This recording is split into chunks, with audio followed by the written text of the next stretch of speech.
Good morning viewers, myself doctor Praneeta Saini. आज हम BEd first year के pedagogy of social science subject, ये इसका पेपर कोड है 9117। तो जो मोहनलाल सुखड़िया द्वारा विश्वविद्यालय द्वारा प्रस्तावित पाठ्यक्रम अनुसार है। तो इसमें आज हम स्वामी दयानंद सरस्वती है, इसके जो सामाजिक कार्यों में जो कंट्रीब्यूशन था, आज हम उसकी स्टडी करेंगे। इससे पहले भी हमने जो पूर्व की वीडियो है उसमें स्वामी दयानंद सरस्वती के जीवन परिचय और उसके समाज सुधार के कार्यों पर वीडियो बना के अपलोड किए हैं, आप उन्हें देखिएगा। उसके बाद ये इसका थर्ड पार्ट है। तो इसमें स्वामी दयानंद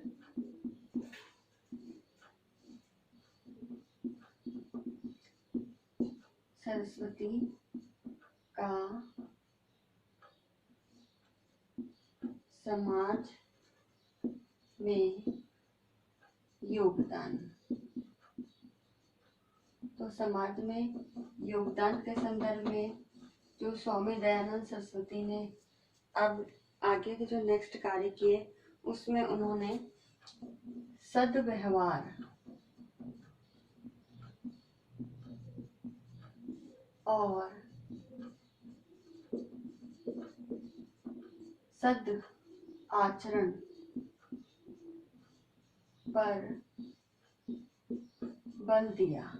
तो स्वामी दयानंद सरस्वती जी मानते थे कि हमें समाज में हमेशा सद उचित समाज के अनुरूप ही हमें व्यवहार करना चाहिए और श्रेष्ठ नागरिक होने के नाते, उत्तम चरित्रवान नागरिक होने के कारण हमें हमारा जो आचरण है वो भी सद आचरण रखना चाहिए। तो इसी थॉट पर उन्होंने ज्यादा फोकस किया।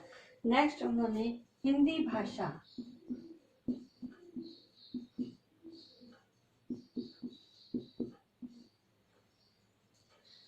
तथा साहित्य को प्रोत्साहन दिया, क्योंकि ये हिंदू धर्म के प्रबल समर्थक थे और हिंदू धर्म के आधार पर ही हमारी जो देश की या हमारी जो राज्य भाषा है हिंदी, उस वक्त भी हिंदी थी। 18वीं शताब्दी की जब हम बात करते हैं तो उस वक्त भी हिंदी को उन्होंने ज़्यादा इम्पोर्टेंस दी। हिंदी भाषा और हिंदी भाषा से रिलेटेड जितने ही साहित्य है उनको उनके प्रकाशन पे साहित्य, जो उनकी जो मोस्ट इम्पोर्टेंट फेमस बुक है सत्यार्थ प्रकाश, सत्यार्थ प्रकाश, साथ ही संस्कार जो उनकी बुक है संस्कार विधि, ये उनकी पुस्तकें थी जो उन्होंने लिखी। नेक्स्ट उन्होंने लिखी ऋग्वेदादि,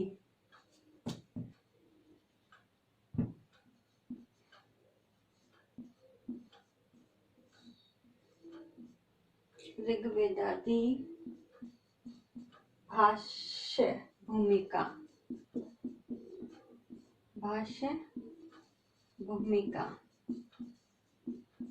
आदि। ठीक है, तो आदि ग्रंथों की स्वामी दयानंद सरस्वती जी ने रचना की और इसी कारण इन्होंने आधुनिक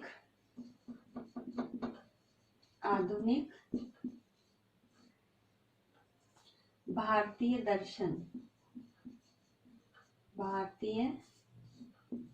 दर्शन की नींव रखी।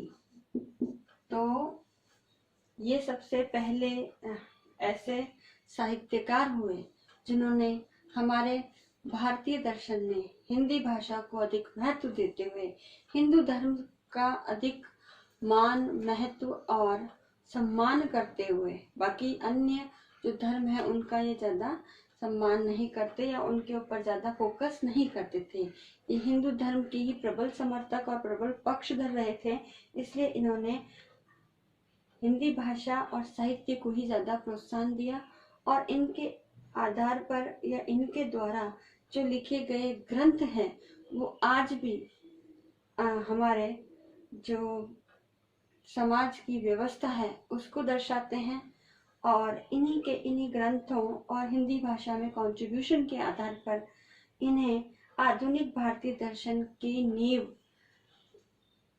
रखने के एक तरह से प्रवर्तक भी कहे जाते हैं।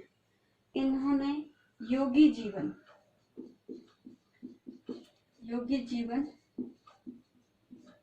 पर बल दिया कि जो भी व्यक्ति समाज में है उसे योगी जीवन व्यतीत करना चाहिए, और योगी जीवन जीने के कारण इन्होंने प्राणायाम पर बल दिया। तो हमें हमारी दिनचर्या में या हमारी जो जीवन शैली है उसमें हमें प्राणायाम को, योगाभ्यास को अपनाना चाहिए और एक योगी जीवन, संयमित जीवन हमें जीना चाहिए। इसके साथ ही 1857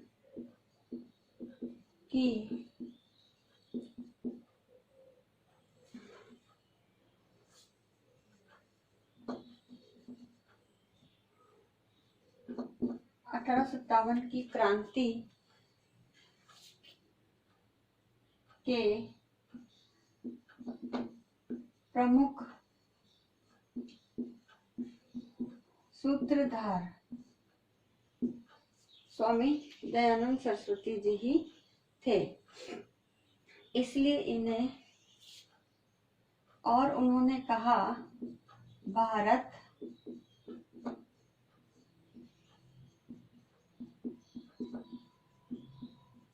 भारतीयों का है।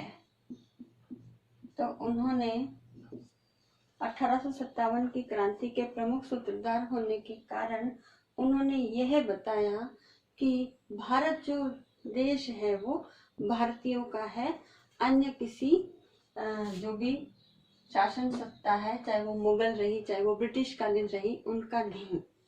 और इसी के आधार पर 1857 की स्वतंत्रता संग्राम में 1857 के स्वतंत्रता संग्राम में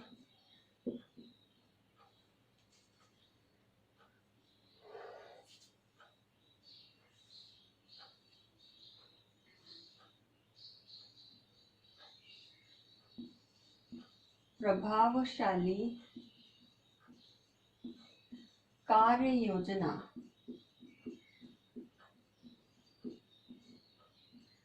योजना का निर्माण कर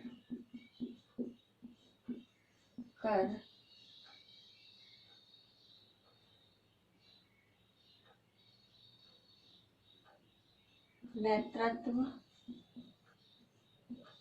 प्रदान किया। तो स्वामी दयानंद सरस्वती जी ही थे जिन्होंने 1857 के स्वतंत्रता संग्राम की जो क्रांति भारत में थी उसकी अलग जगाई, और उसकी अलग जगाने के साथ साथ उस क्रांति में किस प्रकार से कार्य किया जाएगा उसकी एक कार्य योजना का निर्माण किया, और बाद में उस क्रांति को नेतृत्व भी प्रदान किया।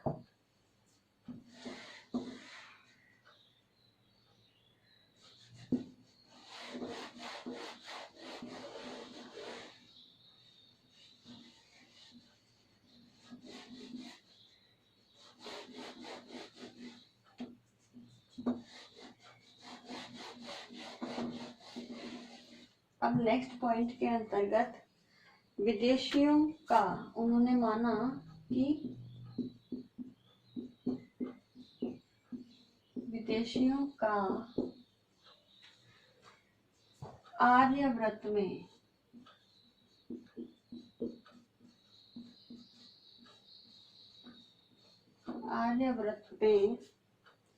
राज्य होने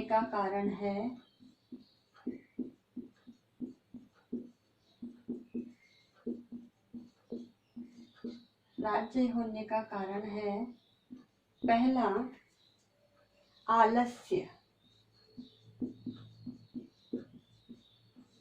दूसरा प्रमाद, तीसरा आपसी वैमनस्य,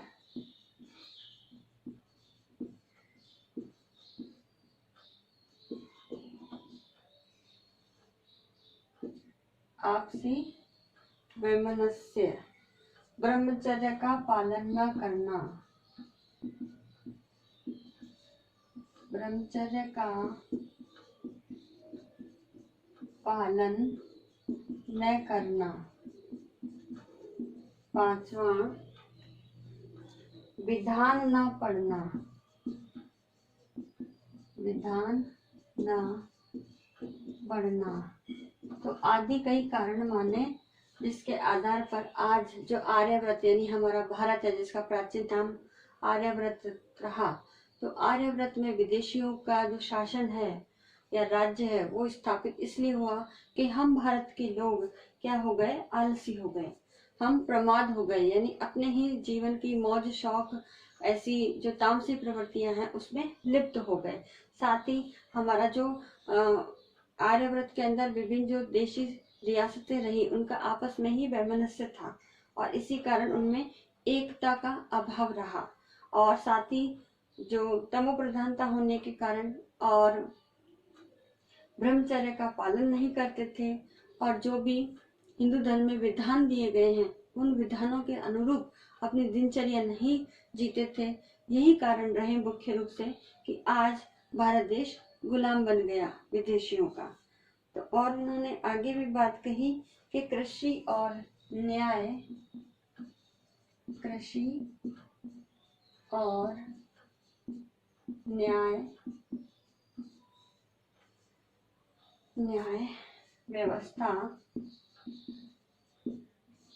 व्यवस्था को वेदों और ग्रंथों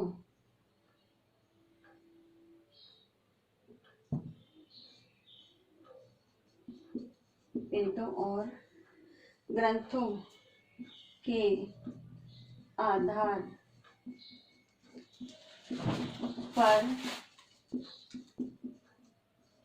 चलाने पर बल दिया।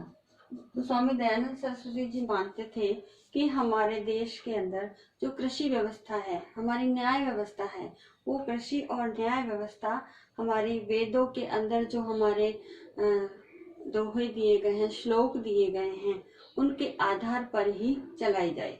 साथ ही जो ग्रंथ है वो ग्रंथ में जो व्यवस्थाएं दी गई है, जो कार्य प्रणाली दी गई है, उन कार्य प्रणाली पर ही आधारित हमारी न्याय व्यवस्था और कृषि व्यवस्था हो। और लास्ट में डॉक्टर भगवान दास जी ने स्वामी दयानंद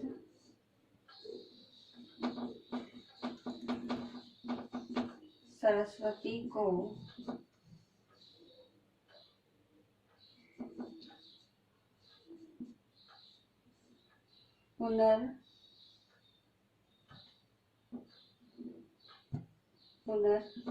पुनर्जागरण के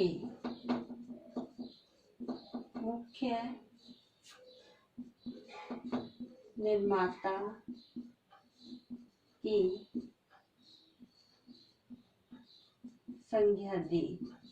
तो इस प्रकार स्वामी दयानंद सरस्वती जी ने समाज के सुधार हेतु कई प्रकार के अपने विचार प्रस्तुत किए और आर्य समाज की स्थापना करके समाज के अंदर एक क्रांतिकारी परिवर्तन लाने में अपनी बहुत ही मुख्य और महत्वपूर्ण भूमिका निभाई।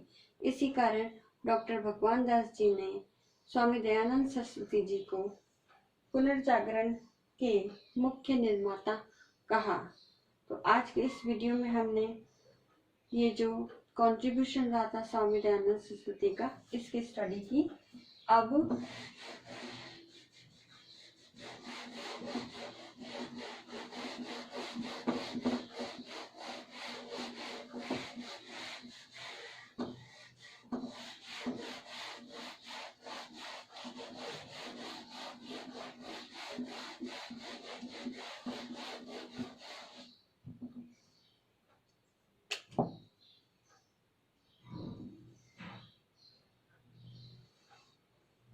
अब आज का जो असाइनमेंट है, इस असाइनमेंट के आधार पर आपको स्वामी दयानंद सरस्वती जी के समाज में योगदान का उल्लेख कीजिए। तो आपको इसका आंसर लिखना है। साथ ही इस कोरोना महामारी के दौर में आप अपने घर में रहिए, सुरक्षित रहिए, जहाँ तक हो सके घर से बाहर नहीं निकलिए। राज्य सरकार के द्वारा जो भी गाइडलाइन समय समय पर जारी की गई है उसका पूर्णतः पालन कीजिए। आई होप ये वीडियो आपके लिए यूजफुल होगा। So thank you.